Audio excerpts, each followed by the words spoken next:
Hi, everybody. Welcome to my homestead and welcome to my channel. My name is Jared. I don't know if you knew this or not, but the original plan for Kirtland called for 3 temples. You can see them right here. This is very similar to the plan for the city of Zion or New Jerusalem, but that city would have had 24 temples. We're going to look at that a little bit later. But 3 temples for Kirtland.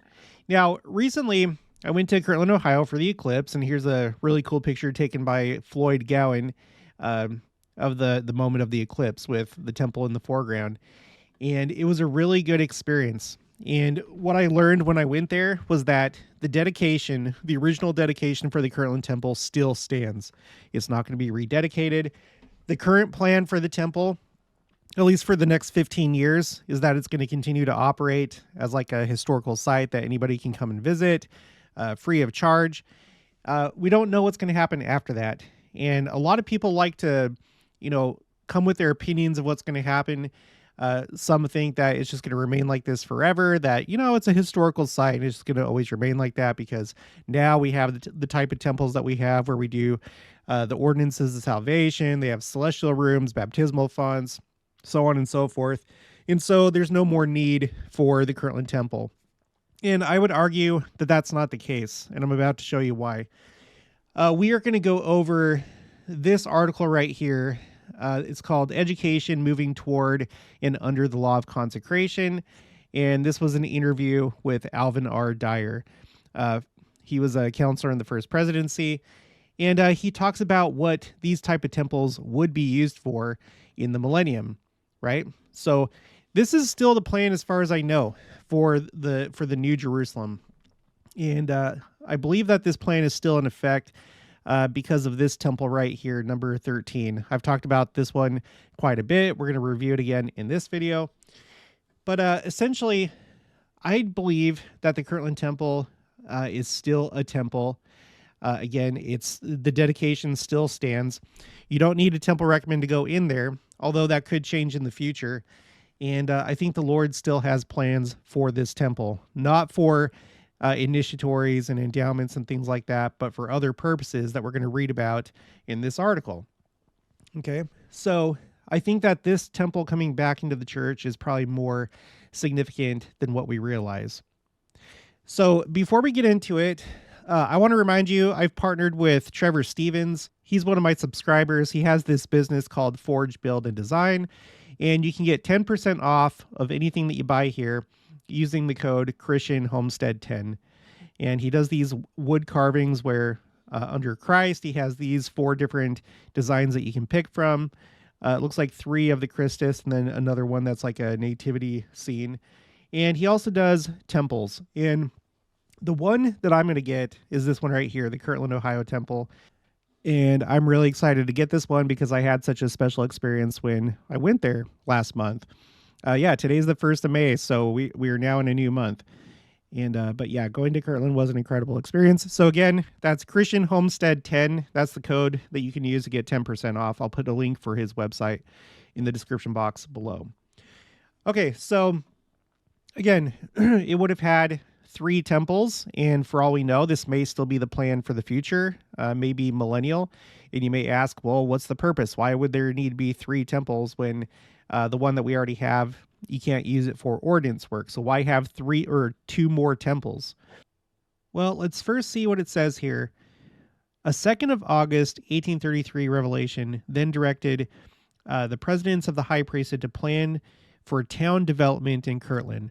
That revelation stated, "Ye shall commence a work of laying out and preparing a beginning and foundation of the city of the stake of Zion here in the land of Kirtland, beginning at my house. And behold, it must be done according to the pattern which I have given unto you." The pattern mentioned in that revelation probably referred to the earlier explanation of the Plat of the city of Zion. This revelation also specified that 3 houses, okay, so the 3 temples right here, all of a similar size, were to be built in Kirtland's central block. My house, or temple, which was already under construction and was to be the northernmost building. So this is the Kirtland temple right here. A house for the presidency to be located immediately south of the temple. So this right here. Um, and a house unto me for the work of the printing of the translation of my scriptures, which was to be the southernmost building. These three houses are represented on the plat by drawings of three simple gabled buildings in the center block.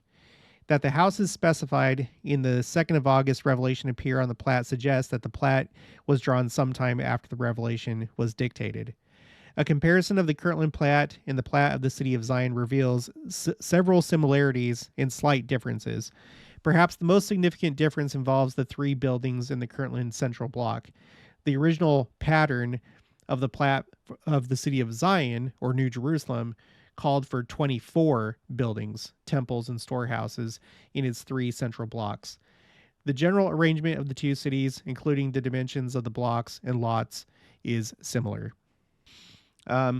Here's the updated plan for Kirtland after having built the Kirtland temple. And I suppose that if things had remained the same, if the saints hadn't been driven out, they would have built those other two temples. Well, let's look to Alvin R. Dyer and see what he says. Now, who is he? He is a very interesting person. Okay, Alvin R. Dyer. Born in Salt Lake City, Utah, Dyer was ordained an apostle on October 5th, 1967, but was not added as a member of the Quorum of the 12 Apostles. Now, a couple really interesting things. So 1967, that was the year of the Six-Day War in Israel, where Israel captured Jerusalem. And I would argue if there ever was a date when Jerusalem was no longer trodden underfoot by the Gentiles, it would probably be that date in 1967 after the Six-Day War. But anyway, a member or ordained an apostle, but not put into the Quorum of the 12 Apostles. So already that's kind of interesting. And subsequently was set apart as a counselor in the first presidency to church president David O. McKay. Okay, so he was outside the Quorum of the 12, and then he, after that, became a member of the first presidency under David O. McKay. After McKay's death in 1970, Dyer continued to a position as an assistant to the 12 apostles.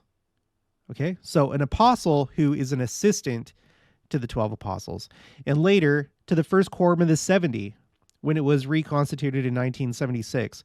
Dyer is the only person in the LDS Church's history to serve in the first Quorum of the 70 after having been ordained to the office of apostle. So he still had that priesthood office, but he had been put back into the first Quorum of the 70.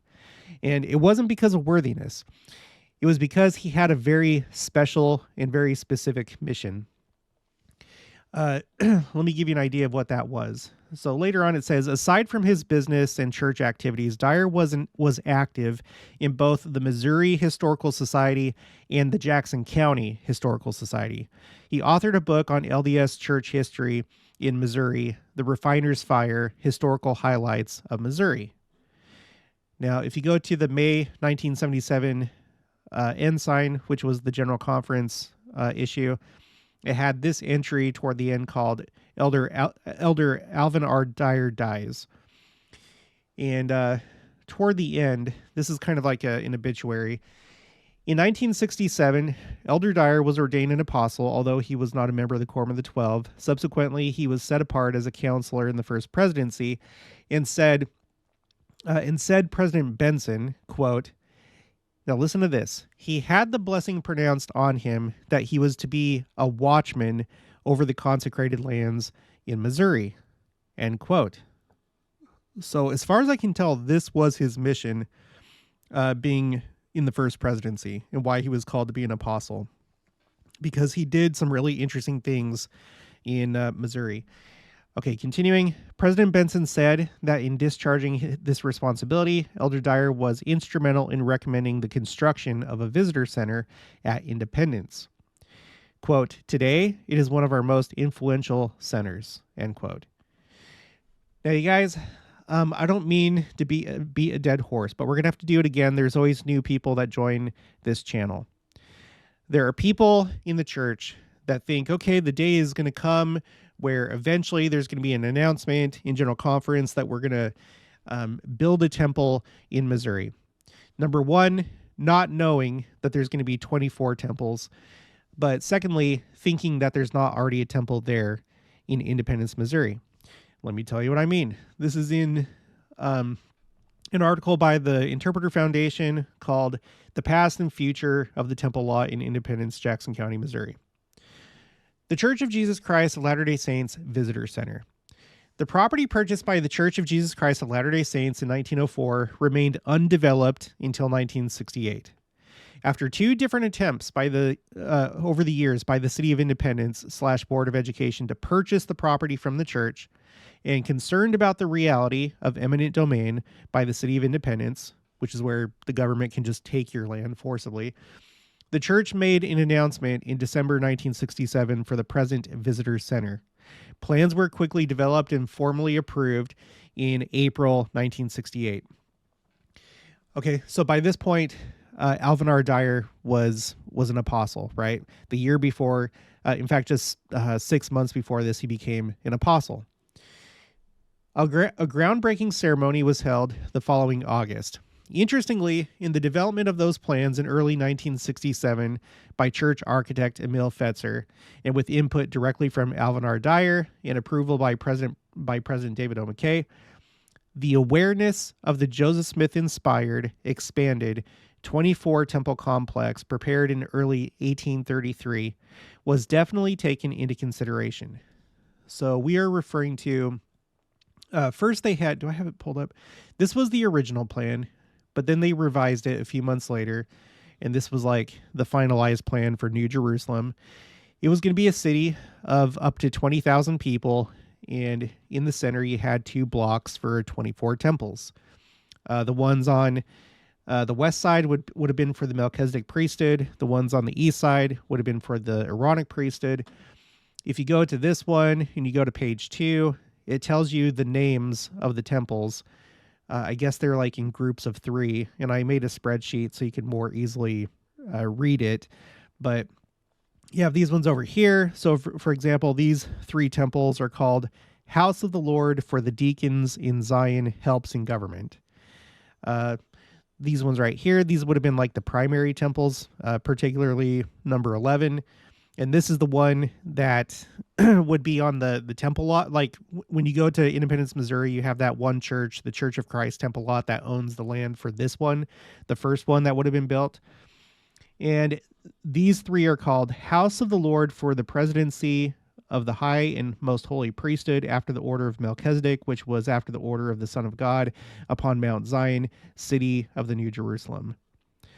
These ones behind it, the Sacred Apostolic Repository for the use of the bishop, behind those, the Holy Evangelical House for the High Priesthood of the Holy Order of God, and so on and so forth. So they basically all correspond with different offices of the priesthood. And they would have had different purposes. We're about to read about that in just a minute here. So going back to this, okay, so there's the Visitor Center. This is from Alvin R. Dyer's diary right here. Quote, "We reported to the president that our study in this direction was to undertake, if we could, to ascertain which of the temple buildings designated would presumably be located on that part of the temple land that the church owned. This we had arrived at and would be concentrated upon for the erection of a building for the purpose intended, the basic structure of which could be used at a future date as part of the temple complex." So they were looking at this map and thinking, okay, which one of these temples would this be when we construct this building? Which one?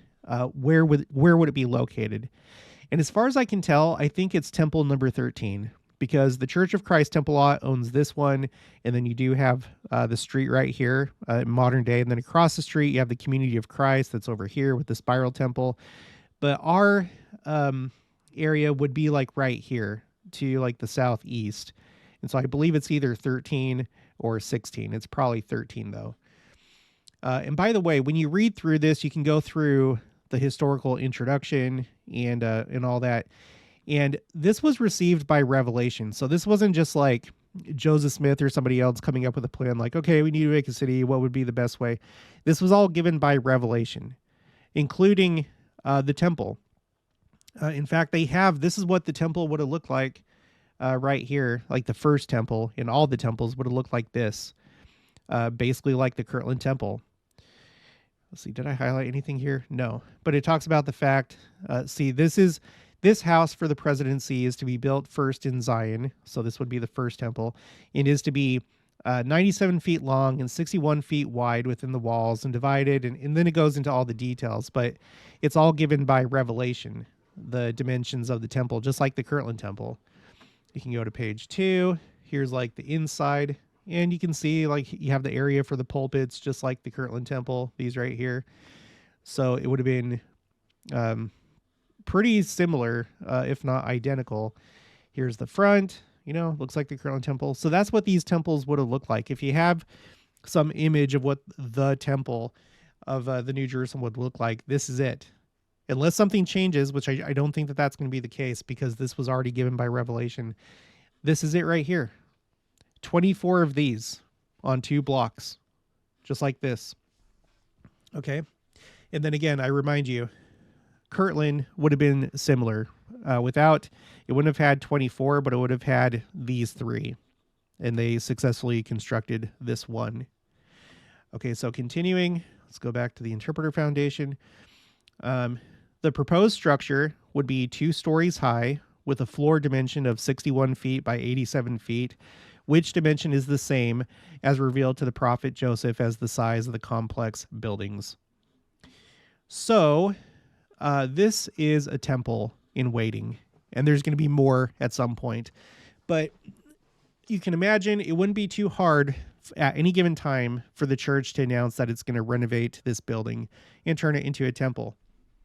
The basic structure is there, but they could renovate it any time and restructure it, maybe get rid of the arches or maybe leave the arches there. I have no idea.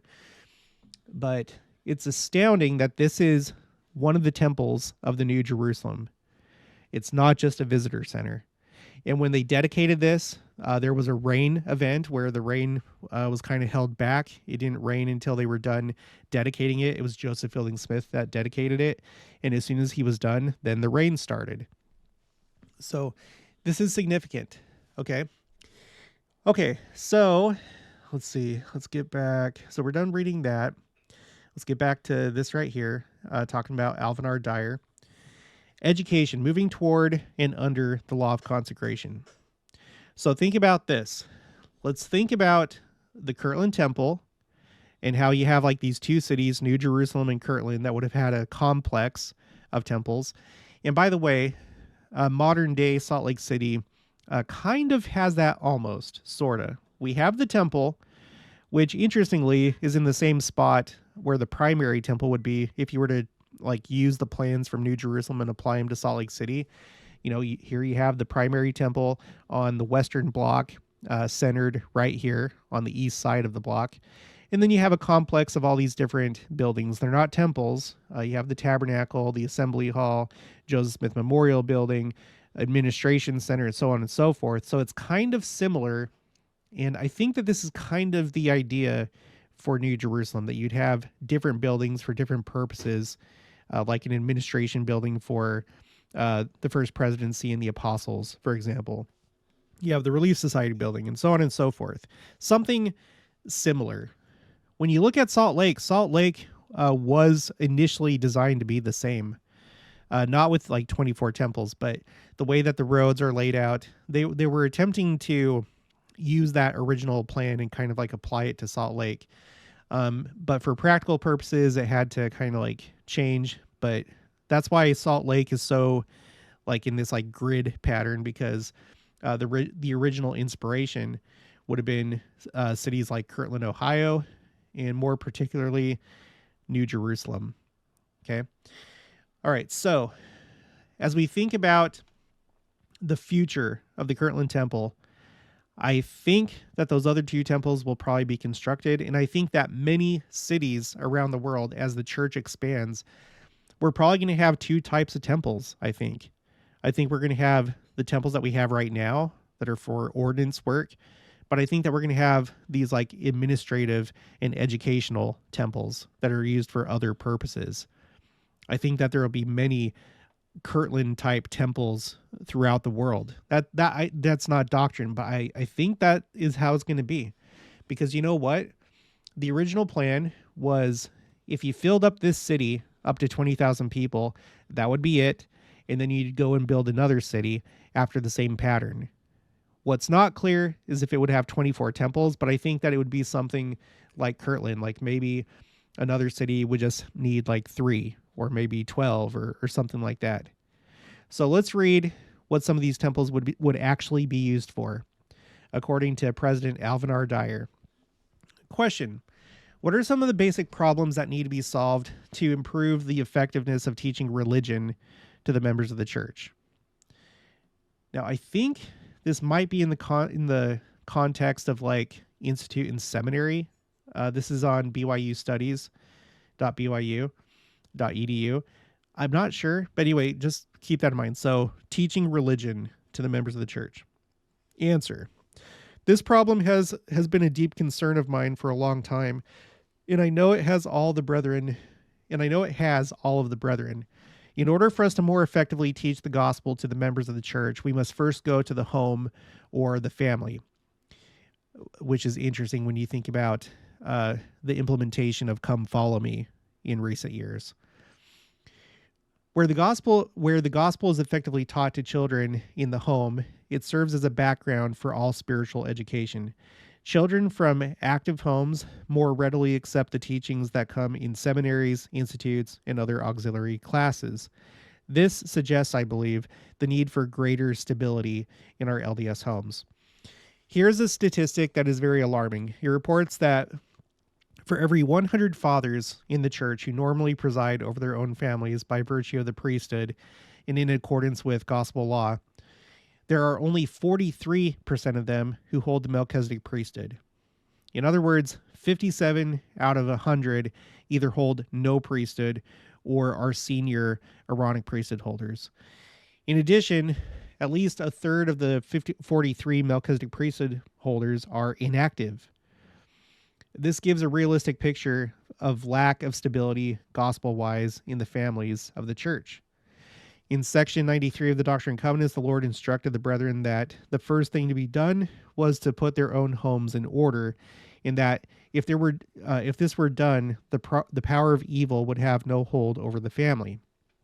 Normally, this is not done until the father is worthy to hold the Melchizedek priesthood.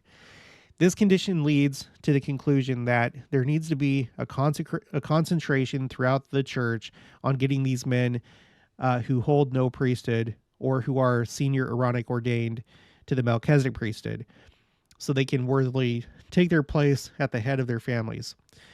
I think this is the number one challenge in improving religious education in a general sense. This is also, I believe, our biggest problem in the church today.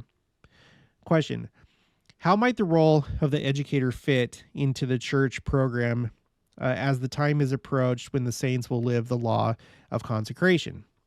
Which they're talking about like the full implementation of the law of consecration, like the United Order, I believe, and that'll probably be in the Millennium. Answer: I think this is a very good question. Those who go to the temple now enter into a covenant to live the law of consecration, which concerns their time and talents. While this law is not completely placed upon us at this present time, the time will come when those chosen will be called upon to do so as we come closer to the redemption of Zion, wherein we will be called upon to give of our time and talents for the building up of the kingdom of God. This will, of course, apply to the educator, the same as the farmer, the doctor, and the industrialist. He will have a place as a part of the cross-section of the type of society that will be established. For instance, the first city of Zion. Okay, so we're talking about New Jerusalem at this point. The first city of Zion will be established as a pattern. Will be established as a pattern, will thereafter affect all of the cities of Zion that will come under the pattern, under that same pattern. Okay, so you see what I'm talking about? There's probably going to be like variations. Again, I don't know if each city throughout the world will have 24 temples. Again, it may be kind of like Kirtland, maybe just 3, maybe 6, maybe 12, some multiple of 3 or 4. But it seems like that's what's going to happen at some point as we reorganize the earth and we rebuild after the second coming. I think you're going to have cities like this, and you're going to have multiple temples in the middle of each city. Okay. Again, the Kirtland Temple, I think it has a pretty bright future, and it still has important purposes in the future for the city of Kirtland. Okay, back to this. So, for instance, the first city of Zion, which will be established as a pattern, will thereafter affect all the cities of Zion that will come under the same pattern. This concept might raise some additional questions in your minds. Question: Will there be a formal education system under the Law of Consecration, and what might it be like? How would one envision or describe it? Answer: In this regard, I suppose many have heard me talk about the city of New Jerusalem and its temple complex composed of 24 temples, buildings which will house various orders of the priesthood. And by the way, there's been a time or two that people have said, well, it's 24 buildings. It doesn't say temples. No, it is temples. It is 24 temples. You can read that when you go to the Joseph Smith papers and look at the original plans, or you can just listen to people like Alvin R. Dyer or many others. They're temples. Okay, this complex will no doubt be erected to serve administrative purposes.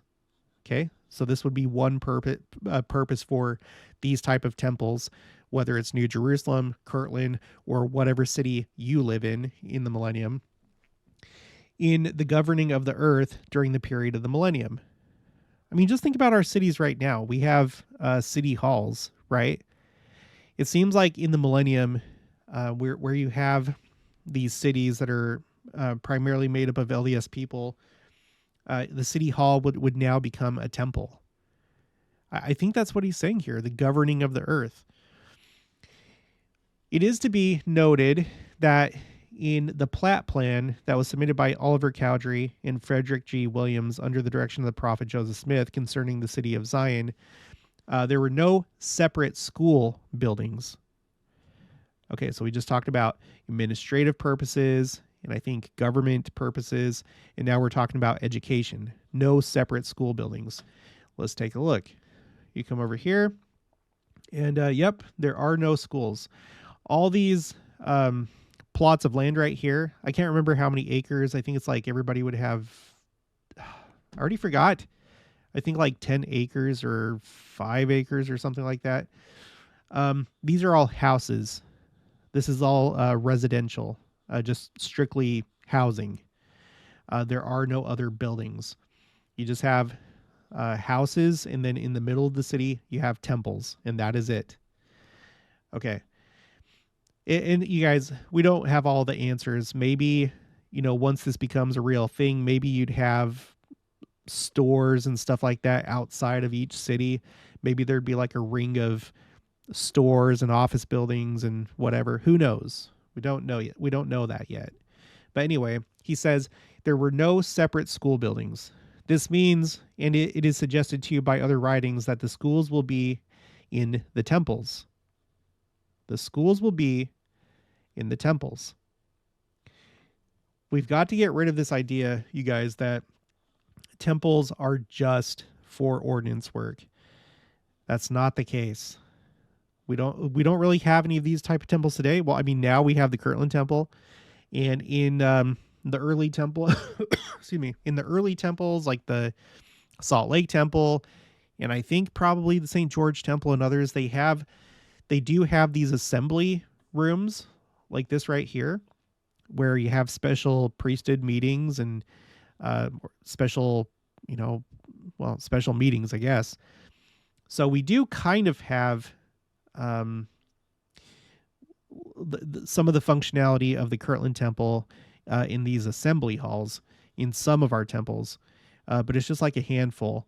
In the future, that's probably going to change. We're probably going to have more temples that are like this with assembly halls and maybe other types of rooms, maybe other things, classrooms and stuff like that. Okay. Now look at this. there are no separate places of worship either.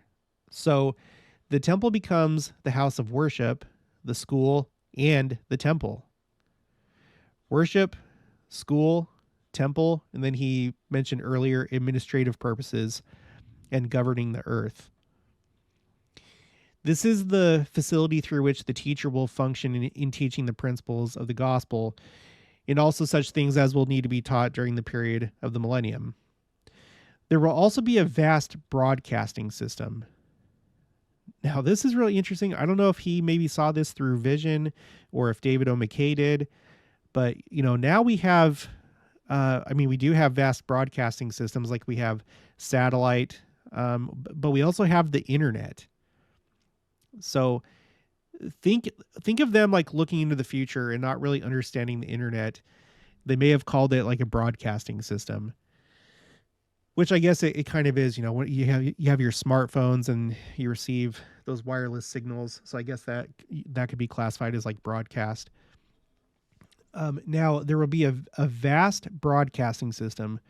3 of the temples have been noted to be the media through which laws will go forth unto all quarters of the earth.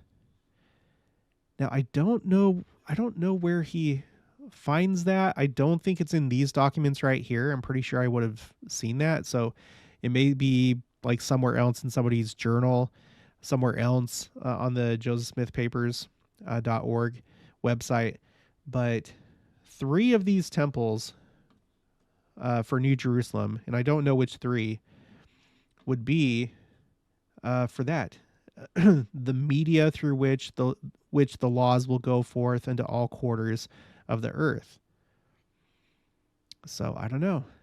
You think about General Conference today. You also think about whenever there's a special message put out by the First Presidency. I know the Conference Center has like a special room for broadcasting things, like, for example, the special area devotional for Oklahoma and Kansas, the one for California, Nevada, Europe. They were all done from that broadcasting room in the conference center. So maybe there'd be something similar in these temples in the millennium. Undoubtedly, there will be many principles and laws of the millennial reign that will be broadcast to the people all over the earth, that they may conform to the same things that are being conformed to in this city. So 3 of these buildings will be dedicated to an order of priesthood that will broadcast unto the world so that all people will hear the voice at the same time. So it sounds like the internet. This will be a marvelous method of teaching. There's the initial thought on these 3 questions.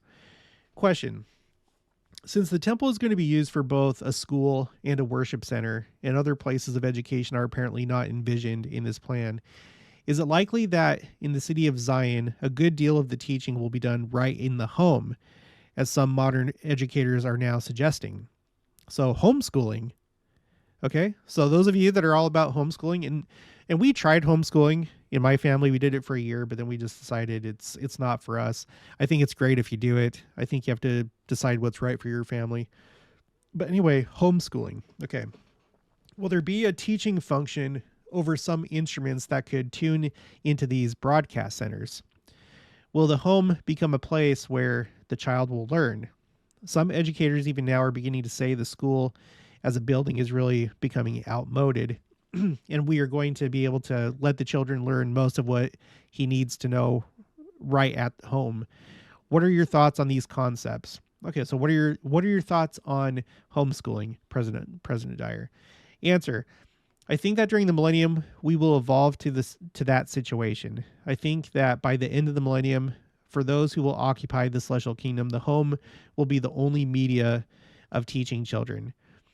Teaching will be through the family. You may note that Jeremiah said that the time will come when no man will teach his neighbor. To me, this means the teachings will come fundamentally through the unit of the family. But I think there will be central places where instruction will go forth directed to the family level. Thus, there will be no doubt of sources of information for the family. In the family, it will be the father and the father's father who will be doing the teaching. In ancient times, the fathers were the instructors, meaning the patriarchal fathers. It will be the same during the millennium. We have learned of Abraham's sojourn into Egypt, where he became an instructor to the people of Egypt. And this is true in the ancient patriarchal order, as I understand it. We will come back to that same method of receiving instruction. And you guys, who knows? He's some of this, he the way that he talks, it's like he doesn't know for sure. So there's going to have to be a need, I'm sure, for like colleges and universities for highly specified education. So who knows what that's going to look like. So I don't think we have all the answers here, but we're getting a glimpse into what the future will be like with all these different cities. Okay, question. When we get this vision of what it is going to be like during the millennium, then we take a look at where we are today. It doesn't appear we can make that transition all at once. Answer: yes, it'll be a slow transition. But you see, the revelations of the Lord already are teaching us these principles over and over again. Let me pause right here. I think we've seen a major milestone in that transition with the implementation of Come Follow Me. I think that's helping to get us ready for the millennium and how things are going to be done. I think it was a major event introducing Come Follow Me. I think it was a millennial event. But you see how, it's not just going to be magic. It's not like one day we're going to be in this world before the second coming, and then the next day, once Christ comes, like all of a sudden everything's going to be different. Our way of life is going to be radically different. I think things are going to continue much the same way that they are now. I think that however many people are left over will continue running the businesses, industries, education, and stuff like that. And it's not just going to be like a magic thing where there's like one day it's like, oh, now we're living the law of consecration, and now you guys are doing this right here. No, the Lord does things through practical means, through natural means, unless like there's some situation that requires otherwise. Okay, for example, the statement that it is the duty of the parents to teach their children to walk uprightly before the Lord is taught to us over and over again. This was the inspiration behind the family home evening. The family home evening, of course, in and of itself is not the answer. It is merely another medium to get the family on the basis of communicating with each other, so that family members of vital importance can register on the family level. The family home evening is an instrument to bring this about as our other approaches. So look at that. He's like saying that family home evening was like a phase leading up to other phases. And right now we're on I guess we still do this family home evening. I haven't really heard it talked about for a while, but now the focus is on Come Follow Me. So, and I think that's about where I want to stop,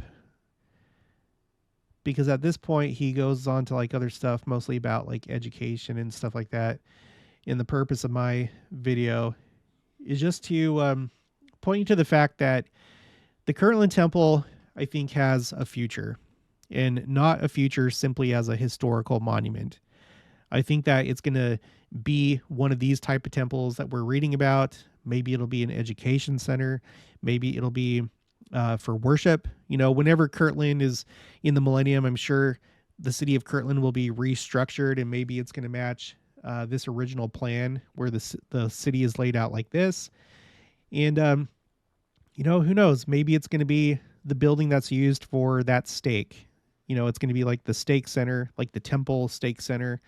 It'll be the place where they have meetings. Maybe some wards will meet in there for church. Maybe it'll be like the city hall for Kirtland. I mean, who knows? Have no idea. And I can only assume that they will build these other two temples. They still, right now, I don't think it's going to be anytime soon. It'll probably be in the millennium. But right now, you still have this piece of land right here that would accommodate those temples. So you have the Kirtland Temple here. You'd have probably another one here. And then maybe at some point they would take down the visitor center and then build another temple there. So it's interesting stuff to think about. Okay, well, that's going to be it for this one. If you haven't already, please make sure to subscribe, like this video if you liked it, leave your thoughts and opinions down in the comments below. Also, make sure to share it, and I'll talk to you guys later.